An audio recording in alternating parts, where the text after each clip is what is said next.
যেই বাজেটে ট্যাক্স কমানো হয় সেই বাজেটও বিরোধী দল মানে না বলেছেন প্রধানমন্ত্রী। রাতে কক্সবাজারের চকরিয়ায় জনসভায় তিনি একথা বলেন।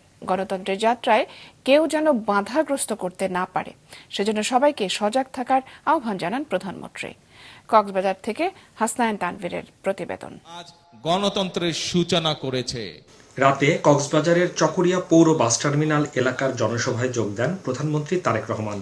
সজাগ থাকতে হবে যে প্রধানমন্ত্রী বলেন, বিগত 2 দশকে কক্সবাজারের রাস্তাঘাটের উন্নতি হয়নি। কক্সবাজার থেকে চট্টগ্রাম মহাসড়কটি 6 লেনে উন্নতি করার ঘোষণা দেন। লক্ষ্য হচ্ছে এই দেশের মানুষের ভাগ্যের পরিবর্তন করা। সমাবেশে প্রধানমন্ত্রী বলেন, প্রতি বছর বাজেটের পরের দিন নিত্য পণ্যের দাম বাড়ে, কিন্তু এবার চাল, ডাল, তেল সহ বিভিন্ন পণ্যের কর কমানোয় এবার সেটি হয়নি।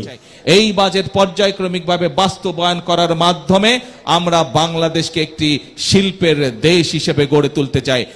বাজেট বিরোধী মিছিল সমাবেশ করায় বিরোধী দলের সমালোচনা করে প্রধানমন্ত্রী বলেন, যে বাজেটে ট্যাক্স কমানো হয় সেই বাজেটও বিরোধী দল মানে না। বাজেট বাস্তবায়নে সবার সহযোগিতা চান প্রধানমন্ত্রী। বলেন, গণতন্ত্রের যাত্রায় কেউ যেন বাধাগ্রস্ত করতে না পারে সেজন্য সবাইকে সজাগ থাকতে হবে। মদের উপরে ট্যাক্স বাড়ানোর জন্য বিক্ষোভ মিছিল করে, যারা সিগারেটের উপরে ট্যাক্স বাড়ানোর জন্য বিক্ষোভ মিছিল করে, এরা তো জনগণের বন্ধু না। এরা কি জনগণের বন্ধু? কোনোভাবেই যেন বাংলাদেশে আর গণতন্ত্রকে কেউ হত্যা করতে না পারে। এর আগে সদর উপজেলার পিএমখালী ইউনিয়নের পাতলিখাল পুনর্খনন কার্যক্রমের উদ্বোধন করেন প্রধানমন্ত্রী। সেখানে আয়োজিত সমাবেশে প্রধানমন্ত্রী জানান, খাল খনন ছাড়াও কৃষক, ফ্যামিলি ও হেলথ কার্ড সহ মানুষের জীবনমান উন্নয়নে বিভিন্ন কর্মসূচি নিয়েছে সরকার। আগামী 1 বছরের ভিতরে আমরা বাংলাদেশের প্রতিটি উপজেলায় 8 থেকে প্রায় 10,000 কৃষক ভাইদের কাছে আমরা এই কৃষক কার্ডের সুবিধা পৌঁছে দিতে সক্ষম হব ইনশাআল্লাহ। প্রধানমন্ত্রী বলেন, নির্বাচনী প্রতিশ্রুতি বাস্তবায়নে কাজ করে যাচ্ছে সরকার। বাজেটে সেই বরাদ্দও রয়েছে। তবে নির্বাচনী প্রতিশ্রুতি বাস্তবায়নের পথে নানা ষড়যন্ত্র হচ্ছে, সেগুলো সবাই মিলে রুখে দেওয়ার আহ্বান জানান তিনি।